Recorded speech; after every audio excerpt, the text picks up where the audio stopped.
Marie, comment ça va? Très bien. Et toi? Moi ça va, ça va. Alors est-ce que tu peux expliquer un peu qui tu es?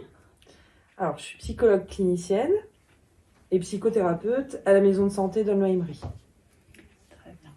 Alors aujourd'hui on te reçoit pour parler un petit peu de conseils que tu pourrais donner sur le confinement et des règles de vie à tenir pendant ce confinement. Est-ce que tu peux nous rappeler un petit peu les gestes barrières, hein, s'il te plaît?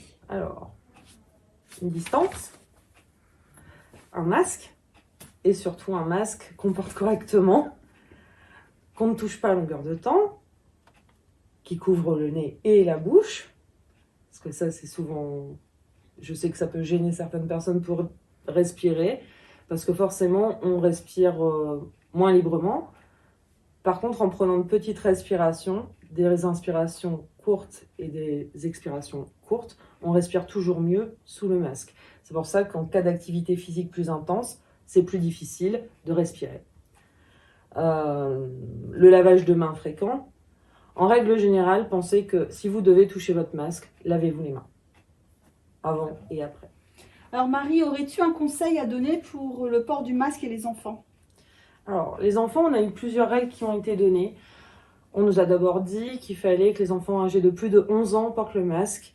Maintenant, c'est à partir de 6 ans dans les lieux publics fermés. Le problème d'arriver à porter un masque quand on est petit ou quand on est grand est exactement le même. C'est juste l'apprentissage d'un nouveau geste du quotidien. Chez les adultes comme chez les enfants, il y a des personnes qui portent très facilement et très bien le masque, qui le supportent très bien, et d'autres qui ont beaucoup plus de difficultés. Alors Marie, comment parler des gestes barrières à son enfant sans le faire trop paniquer? Il faut lui en parler comme vous allez lui apprendre. Vous lui apprenez déjà à se laver les mains, vous lui apprenez déjà à se moucher, à se coiffer et à se laver. C'est un apprentissage supplémentaire.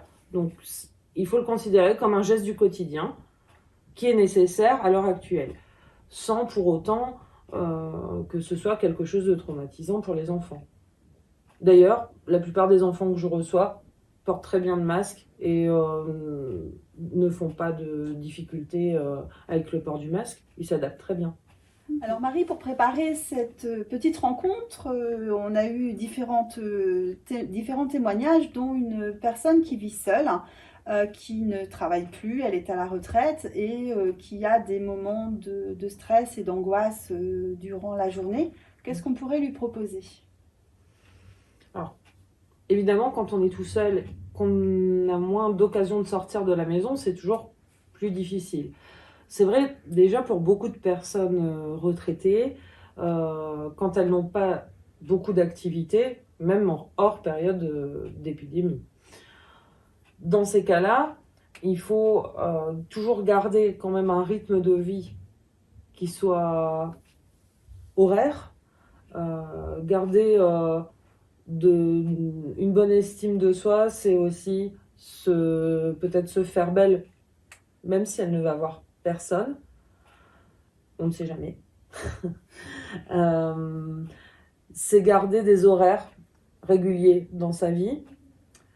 Ça ne veut pas dire se replier complètement sur soi. Il faut quand même avoir des contacts avec les personnes pour s'approvisionner en courses ou pour faire des réparations si nécessaire dans son logement. Ou il faut continuer à vivre.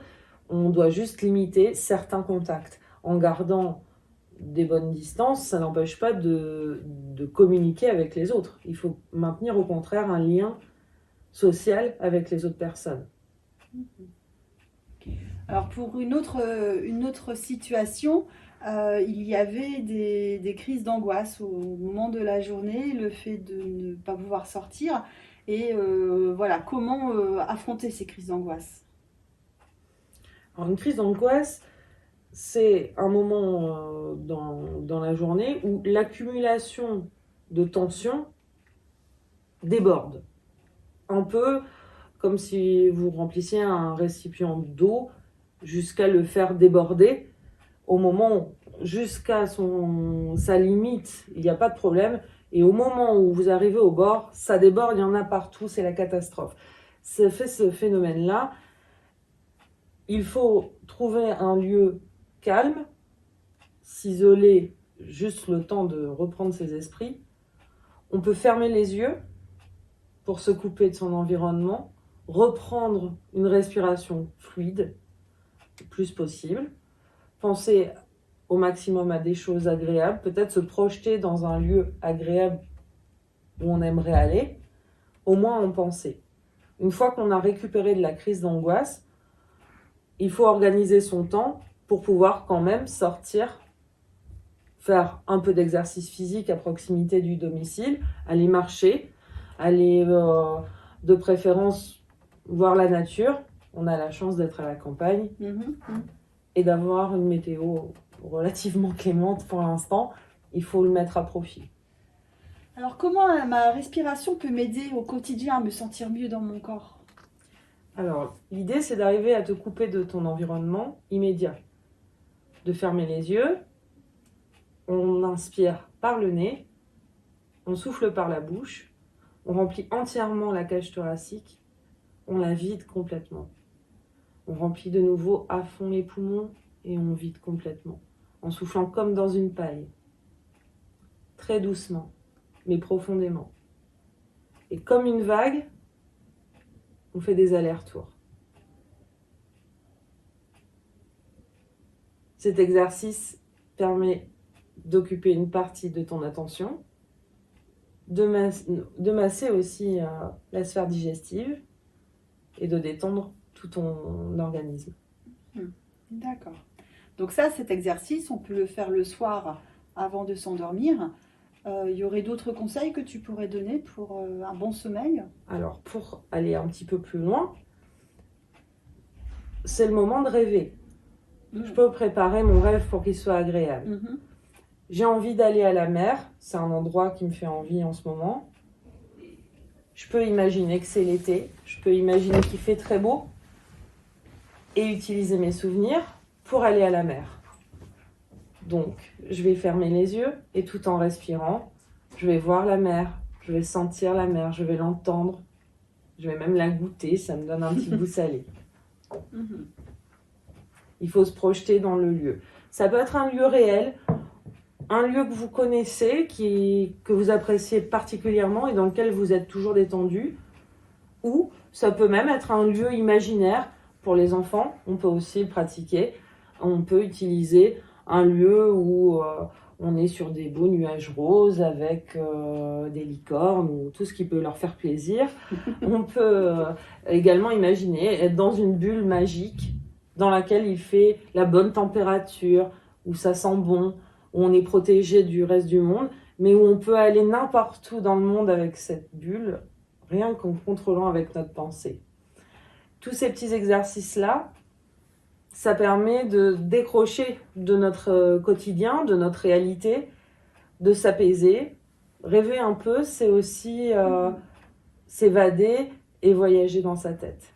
D'accord, précis. Je vais essayer. Sur le fait de ne pas se sentir bien, d'avoir beaucoup d'accumulation de stress, par exemple, c'est bien de pouvoir aller décharger ce stress, par exemple, chez le psychologue, pour ne pas aussi polluer, on va dire, nos proches avec nos soucis. Parce que souvent, on n'ose pas en parler de peur que ça fasse de la peine ou du souci à nos proches. Justement, le psychologue, il est là pour aider dans ce sens-là aussi. D'accord. Et de façon générale, on continue ces suivis médicaux, ces rendez-vous médicaux. Surtout, on n'arrête pas les soins. Alors, je sais que pour certains rendez-vous, ça a été décalé ou reporté, notamment dans les hôpitaux, mais c'est en fonction de la crise sanitaire. En revanche, dans la plupart des cabinets de ville, vous pouvez avoir un accès aux soins rapides qui vous permettent de compenser ce manque dû à la crise sanitaire. Merci beaucoup, Marie. Je t'en prie. As-tu un dernier petit conseil pour... Continuer à rêver, continuer à rester positif, faire des projets. Des projets sans forcément se fixer forcément de date tout de suite, mais quand même des petits projets. Des projets aussi à court terme. Des petites échéances. Se dire, tiens, j'ai envie de manger quelque chose de très bon, je vais m'organiser pour que c'est tel jour, je vais préparer un bon repas. Ça reste possible. J'ai envie de voir mes amis, je peux leur téléphoner, je peux faire une visio, je peux quand même garder le contact avec les amis. Toutes ces envies-là, on doit s'adapter et faire autrement, mais il faut quand même le faire.